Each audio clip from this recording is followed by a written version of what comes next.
வள்ளுவன் குரலை வாழ்க்கை நெறி. வள்ளுவனுடைய பொற்பாதங்களுக்கு பணிவான வணக்கம். அருமை மாணவர்களே,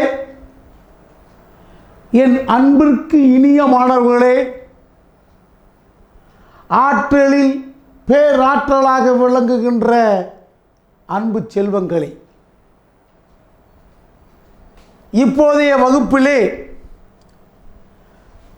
நான் ஒரு புதிய விஷயத்தை கொண்டு சொல்லப் போகிறேன். ஆங்கிலத்திலே 4 விதமான லெட்டர் இருக்கிறது. Printed small letter, printed capital letter, அதுக்கப்புறம் இட்டாலிக் செயின் லெட்டர்ஸ், அதுக்கு பிறகு writing capital letter, writing small letter. அதை செயின் லெட்டர்னு சொல்லுவாங்க அல்லது ரன்னிங் லெட்டர்னு சொல்லுவாங்க. இதெல்லாம் ஏன் ஆங்கிலேயன் அதை படைத்தான் என்று சொன்னால், ரைட்டிங் ரன்னிங் லெட்டர் என்று சொன்னால் வேகமாக எழுத வேண்டும். அப்படி பார்க்கின்ற பொழுது அந்த பரிணாம வளர்ச்சி ஆங்கிலத்திலே ஏற்பட்ட, சமீபத்திலே ஏற்பட்ட அந்த பரிணாம வளர்ச்சி தமிழிலே அந்த விரைவாக எழுதுதல் என்ற நிலை இல்லாமல் இப்படி போடணும், அப்படி போடணும், அப்புறம் இப்படி எடுக்கணும், இப்படி வளைச்சி இப்படி பண்ணணும். ஒரு லெட்டருக்கு எவ்வளோ ஸ்ட்ரோக் பண்ண வேண்டியிருக்கு. ஆகவே அந்த ஸ்ட்ரோக்கை மாற்றணும்னு நான் ஆசைப்பட்டேன். மறுமலர்ச்சி யார் வேண்டுமானாலும் செய்யலாம், புதிய கருத்துக்களை யார் வேண்டுமானாலும் சொல்லலாம், ஏற்புடையதாக இருந்தால் ஏற்றுக்கொள்ள வேண்டும். நான் இப்போது நடத்தப் போவது ஏற்புடையதாகவே இருக்கும் என்று கருதுகிறேன். நிறைய பேர், சில பேர் தமிழ் கையெழுத்து அப்படியே வித்தியாசமாக எழுதுவாங்க. அதிலே உங்களுக்கு எது பிடிக்கிறதோ அதை பின்பற்றலாம். அதே போல் இப்பொழுது நாம் ஒரு விஷயத்தை பார்க்க போகிறோம். இந்த எழுத்தை எப்படி எழுதுவது முதல்ல பார்த்தோம். இப்படி ஒன்று போட்டு இப்படி வளைச்சி அடுக்கணும், தேவையே இல்லை. இங்கே பாருங்கள், அப்படி போய் அவ்வளோதான், டா, வேறு ஒன்றும் பண்ணாதீங்க. ஒரே ஸ்ட்ரோக்கில் நான் எழுத்துட்டேன், சிம்பிள் தான் பாருங்கள், அவ்வளோதான். டா தொகுப்பாக வருகின்ற போது இந்த எழுத்து ஒரு வித்தியாசமாக அழகாகவே இருக்கும். பின்பற்றி பாருங்கள். இல்லை, இதை பின்பற்றாவிடிலும் சிலருடைய எழுத்து வித்தியாசமாக அழகாக எழுதுவார்கள். அதை அப்படியே அப்சர்வ் பண்ணி அழகாக எழுதுங்கள். அடுத்தது நான் போட போகிறேன். இதே மாதிரி தான் இங்கே பாருங்கள், அப்படி போட்டு அப்படி, அவ்வளோதான்.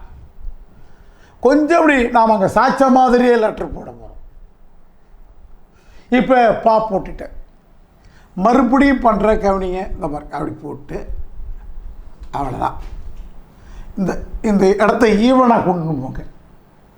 அடுத்தது போடுறேன்.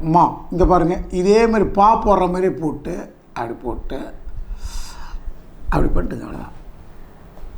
இதை எடுத்து இப்படி பண்ணி அப்புறம் இப்படி போய் அப்புறம் இப்படி போய் அப்புறம் இப்படி ஸ்ட்ரெயிட்டாக பண்ணி, எவ்வளோ லேட்டு, ஒன்றுமே தேவையில்லை, அவ்வளோதான். ஸ்பீடப், ஒரே ஸ்ட்ரோக். இப்போ நான் எல்லா தமிழ் எழுத்தையும் ஒரே வீச்சில் ஒரே ஸ்ட்ரோக்கில் கொண்டு வந்திருக்கிறேன். எழுத்தும் அழகாக இருக்கும், பின்பற்றுங்கள். அதுக்கு அடுத்தது ழா. இங்கே பாருங்கள், இப்படி போடுறேன், அப்படி போடுறேன்னா பாருங்கள், அப்படி பின்னாடி போட்டு அவ்வளோதான், திருப்பி போச்சு வேலை. ஒரே ஸ்ட்ரோக் அப்படியே எழுதிட்டேன். இப்படி போட்டு இப்படி போட்டு இப்படி போட்டு இப்படி வளைச்சி இப்படி வளைச்சி இப்படி வளைச்சி இப்படி வளைச்சி, ஒரு லெட்டருக்கு எவ்வளோ நேரம் தான் நீ ஸ்ட்ரெயின் பண்ணுவார், ஒரே இழுப்பு. தென் அடுத்தது ரா. இங்கே பாருங்கள், அப்படி அப்படி போட்டு அங்கே ஒரு முடிச்சை போட்டு கீழே இறக்கி, அவ்வளோதான், திரும்பி போச்சு வேலை. இது இங்கே இப்படி போய் இங்கே காட்டினேன், இப்படி போய் அப்படி போய் அப்படி நீங்கள் பண்ணிட்டீங்கன்னா தீர்ந்து போச்சு வேலை, அவ்வளோதான். கீழே கொஞ்சம் இறக்க வேண்டியதான். இதை இப்படி போய் அப்புறம் இப்படி போய் அப்புறம் இப்படி போய் இப்படி வந்து இப்படி வந்து இப்படி பண்ணு. ஒரே ஸ்ட்ரோக்கில் முடிஞ்சு போச்சு. ஓகே, இந்த ராவை நீங்கள் இன்னும் கூட நீங்கள் பண்ணணும், எவ்வளோ ஸ்டைல் வேணாலும் பண்ணலாம். அந்த மாதிரி இன்னும் கொஞ்சம் நீட்டாக கூட இருக்கலாம். அடுத்தது நான் போடப்படும். இங்கே பாருங்கள், இந்த கால் வாங்கின மாதிரி இப்படி போட்டு அப்படி வச்சேன். அவ்வளோதானே. இந்த வளைவு இந்த கோட்டு மேலே போய் அப்படியே ஸ்ட்ரோக் அப்படியே சூப்பராக நிற்கணும். அவ்வளோதான். நான் இது இப்படியும் நீங்கள் பண்ணலாம். இந்த மாதிரி அது உங்களுடைய விருப்பம். இப்படி பண்ணி இப்படி பண்ணலாம். 2 விதத்தில் நீங்கள் என்ன வேணாலும் ஃபாலோ பண்ணலாம். இல்லை இன்னும் ஏதாவது ஒரு அழகாக ஸ்டைலாக கூட பண்ணலாம். அது அழகாக இருந்தால் நீங்கள் அதை பின்பற்றலாம். நம்ம மொழி தான், நாம் மாற்றுறது தான். அடுத்ததுங்க இங்கே பாருங்கள், இதே மாதிரி போட்டு தான் அப்படி போடுறேன். ஸ்ட்ரைக் எடுக்கிறேன், மேலே போயிட்டு அவ்வளோ இப்படி அவ்வளோதான். இது போயிட்டு ஒரே ஸ்ட்ரோக்காக இருக்கணும். ஒரு கோடு அப்படியே எங்கேயுமே பிரேக் ஆகாமல் போகணும். எங்கேயுமே பிரேக் ஆகாமல் போகணும். அழகாக இருக்கும் இந்த எழுத்து. நீங்கள் பாருங்க, இது ஒரு வித்தியாசமாக இருக்கும். அடுத்தது ரா போடுறேன். இந்த நான் போட்ட மாதிரி அப்படி போட்டு இங்கே பாருங்க, வந்துட்டு அவ்வளோதான். ரா. அடுத்து சாப்பிட போகிறேன். ரொம்ப கவனமாக இருக்கணும். இங்கே பாருங்கள், இங்கே இருந்து இப்படி இவ்வளோதான். இந்த விஷயத்தை இப்படி பண்ணு, அவ்வளோதான். ஒன்றுங்கடா மறுபடியும் சொல்கிறேன், கீழவா. இங்கே பாருங்கள், அப்படி போகிறேன், அப்படி இருக்கிறேன், அவ்வளோ. மறுபடியும் கவனிங்க, இப்படி போய் அவ்வளோதான். மறுபடியும் கவனிங்க, இன்னும் இன்னும் சுருக்கமாக கூட போடுற பாருங்க. அப்படி போட்டு அப்படி போட சூப்பராக இருக்கும். சா இஸ் அ சா அகைன் அ சா போடுறேன். That's all. அவ்வளோதான்.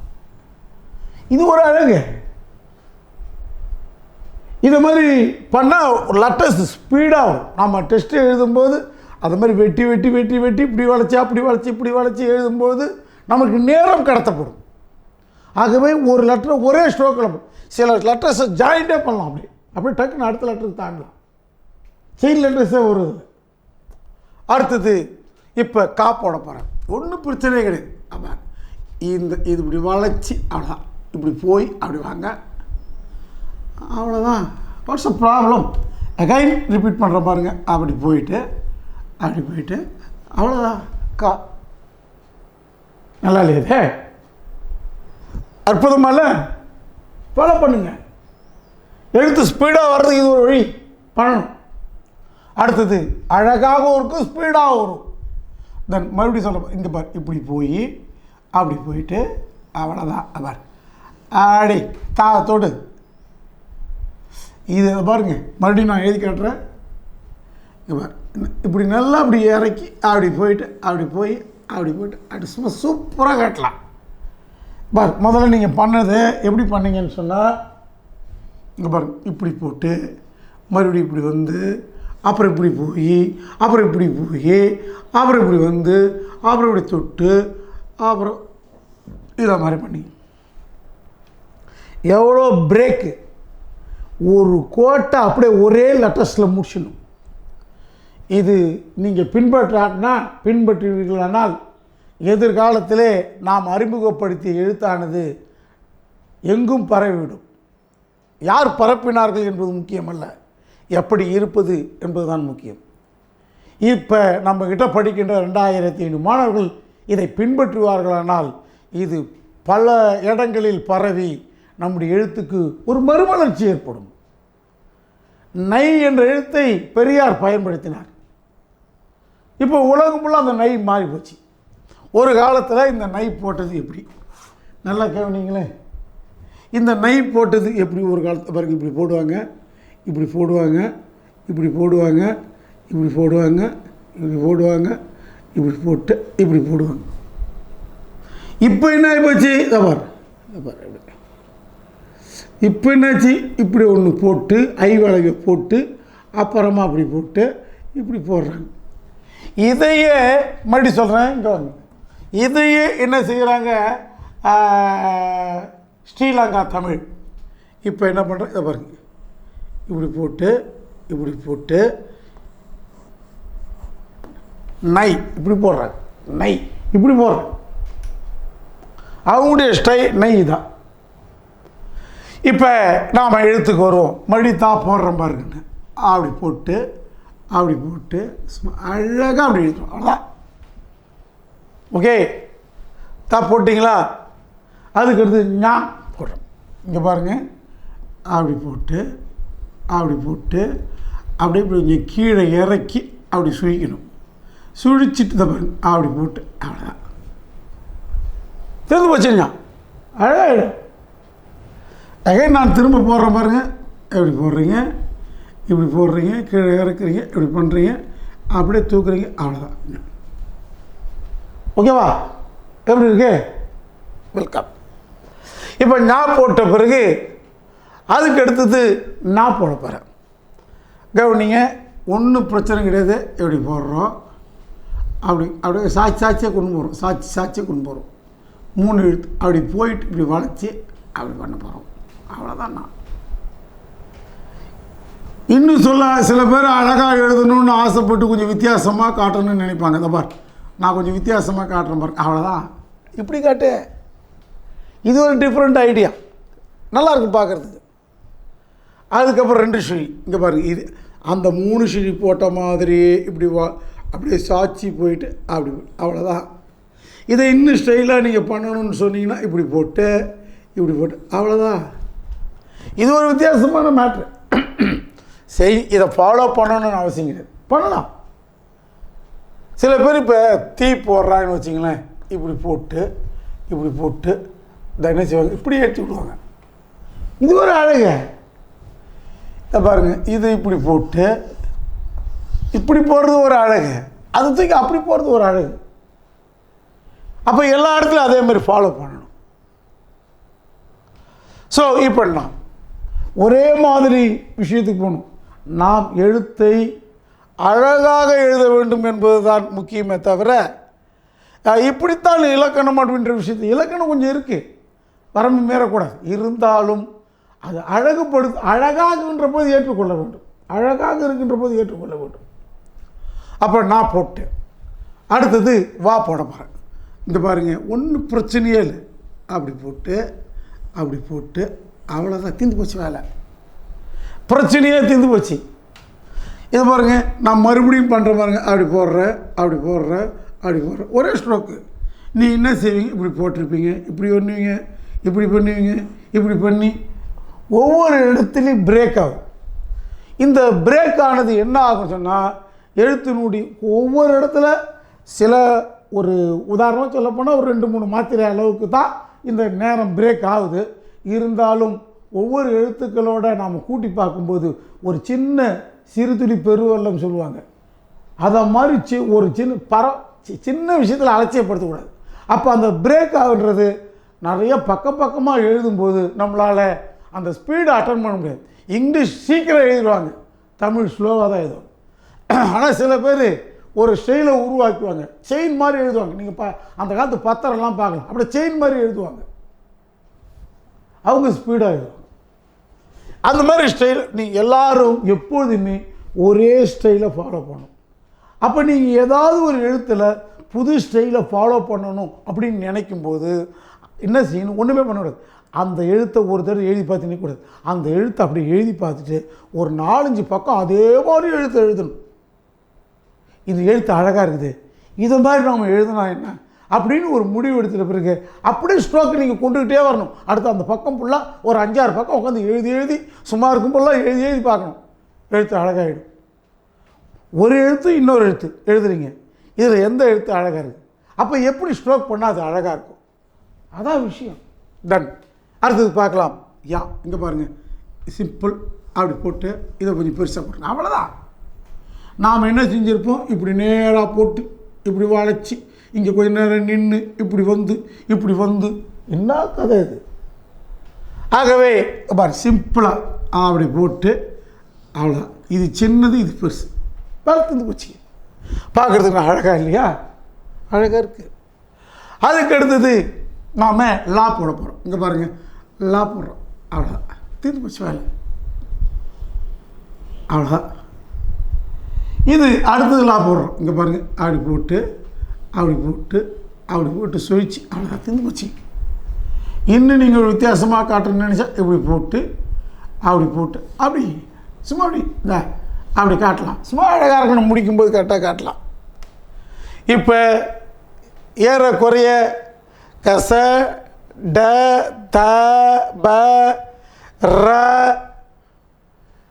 ர கசட தபர ஞஞன போட்டாச்சு. ஞஞன நம்மன யாரெல்லாம் முடிச்சிட்டோம் வேலையை, எல்லாம் எழுத்து முடிச்சாச்சு. இப்போ உயிர்மை எழுத்துக்கள் அத்தனையும் முடிச்சாச்சு. அடுத்து உயிர் எழுத்து அடுத்த வகுப்பிலே நாம் பார்ப்போம். சரியாக பின்பற்றுவீங்களா? பிரச்சனையாக இருக்கா? நிறைய தடவை யாருக்கு சரியாக வரலையோ ஒரு பையனை பார்த்துட்டு பக்கத்தில் உட்காந்து அவனுக்கிட்ட டிஸ்கஸ் பண்ணி நீ எழுது நான் எழுது அப்படின்னு பார்த்து எழுத வேண்டியதுதான்.